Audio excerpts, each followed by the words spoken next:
अस्सलाम वालेकुम बच्चों। आज की हमारी जो है क्लास 6 है, यूनिट हमारा 8 है और हम ऑब्जेक्टिव एक्सरसाइज कर रहे हैं। ठीक है, ऑब्जेक्टिव एक्सरसाइज। तो हमारा क्वेश्चन नंबर 1 है, आंसर द फॉलोइंग क्वेश्चंस के, इन क्वेश्चंस के जो है ना जवाब दें। डिफाइन अ सेंटेंस, सेंटेंस को डिफाइन करेगा। सेंटेंस क्या है? अ ग्रुप ऑफ वर्ड्स, एक जो ग्रुप होता है अल्फाज का, that make a complete sense, जिससे एक मुकम्मल सेंस बने, इज कॉल्ड अ सेंटेंस, उसको सेंटेंस कहते हैं। मतलब एक ग्रुप ऑफ वर्ड, ऐसा ग्रुप ऑफ वर्ड जिसका, ऐसा जुमला जिससे हमें पूरी बात समझ में आ जाए, तो उसको हम सेंटेंस कहते हैं। What is meant by an open statement, open statement का क्या मतलब है? एन ओपन स्टेटमेंट, एक ओपन स्टेटमेंट जो होती है, is a statement, is a sentence, ये वो सेंटेंस है या वो जुमला है which has one and more than one unknowns, जिसके एक या एक से ज्यादा अननोन्स होते हैं। ठीक है, ओपन स्टेटमेंट वो होती है जिसमें एक या एक से ज्यादा अननोन हो, यानी उसमें हमें पूरी बात समझ ना आए, ओपन स्टेटमेंट होती है। What is called the number, number को क्या कहते हैं? That makes an open statement true. ठीक है, कि उस नंबर को क्या कहते हैं जो एक ओपन स्टेटमेंट को ट्रू कर दे, ठीक कर दे, उसे हम सोल्यूशन कहते हैं बच्चों। उसे हम क्या कहते हैं? सोल्यूशन कहते हैं। व्हाट इज वेरिएबल, वेरिएबल क्या होता है? Variable is a symbol, variable एक सिंबल होता है। यूजली अ लेटर, आमतौर पर एक लेटर होता है। लेटर क्या? अल्फाबेटिकली लेटर्स होते हैं, एबीसी होती है, कोई भी एबीसी। ठीक है, ए टू जी में से कोई सा भी लेटर। दैट स्टैंड्स, ठीक है, फॉर अ नंबर, जिससे, दैट स्टैंड जिससे, फॉर अ नंबर, जो नंबर के लिए होता है। ठीक है ना, जिससे हमें नंबर की समझ आ जाए कि ये नंबर है। तो वेरिएबल एक सिंबल है जो एक लेटर होता है जिससे हमें समझ आ जाती है कि ये एक नंबर है। डिफाइन द एवेल्युएशन, एवेल्युएशन क्या है?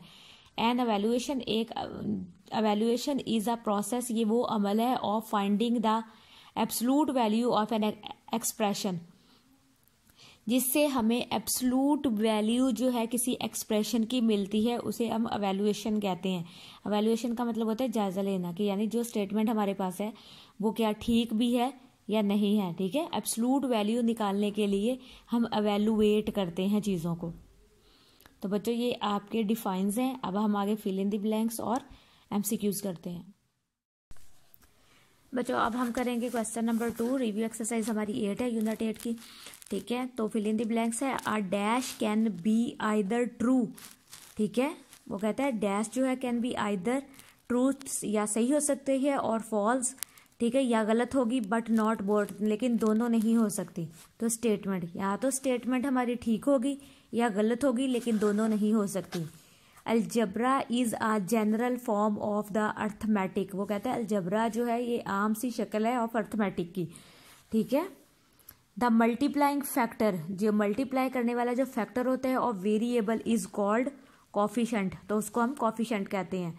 ठीक है, तो जिस वेरिएबल्स को हम मल्टीप्लाई कर रहे होते हैं उनको हम कॉफिशेंट कहते हैं।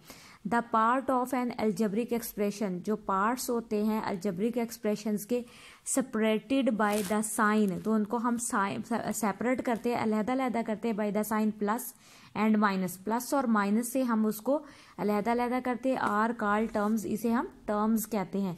जिन एक्सप्रेशंस को, ठीक है, हम प्लस और माइनस से अलग अलग करते हैं उन्हें हम टर्म्स कहते हैं। The terms of the same kind, अगर टर्म्स एक तरह की हो, only differ by their coefficient, और सिर्फ मुख्तलिफ हो उनके coefficient, are called like terms, उनको लाइक टर्म्स कहा जाता है। ठीक है, जिनके कॉफिशेंट चाहे डिफर हो लेकिन वेरिएबल एक जैसे हो, उनको हम लाइक टर्म्स कहते हैं।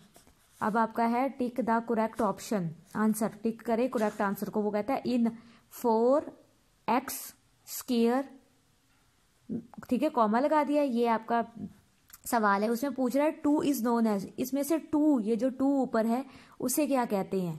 इसको क्या कहेंगे? बेस कहेंगे, कॉफिशेंट कहेंगे, एक्सपोनेंट कहेंगे, या टर्म? तो बच्चों ये option C is the correct option, ये एक्सपोनेंट है। ठीक है, 4 is the exponent of x. ठीक है, तो ये वो जो है एक्सपोनेंट है। If a equal 1, b equal -1 and c equal 1 हो, देन वो कहता है फाइंड करें इसे a square plus b square plus c square over 3। तो इसका आंसर फाइंड करना है। तो बच्चों इसके लिए मैंने क्वेश्चन बना दिया है आपके, ये फिल इन द ब्लैंक्स के आंसर्स भी यहाँ लिख दिए हैं और टिक द करेक्ट ऑप्शंस के आंसर्स भी यहाँ पर राइट किए हुए हैं, लेकिन ये मैं आपको सॉल्व करके दिखाऊंगी। ठीक है, वो कहता है ए, तो ए की वैल्यू जो है 1 है, 1 का स्क्वायर, ठीक है, प्लस बी की वैल्यू -1 है, -1 है, और प्लस सी की वैल्यू जो है वो भी 1 है, 1 का स्क्वायर, ठीक है, ओवर 3।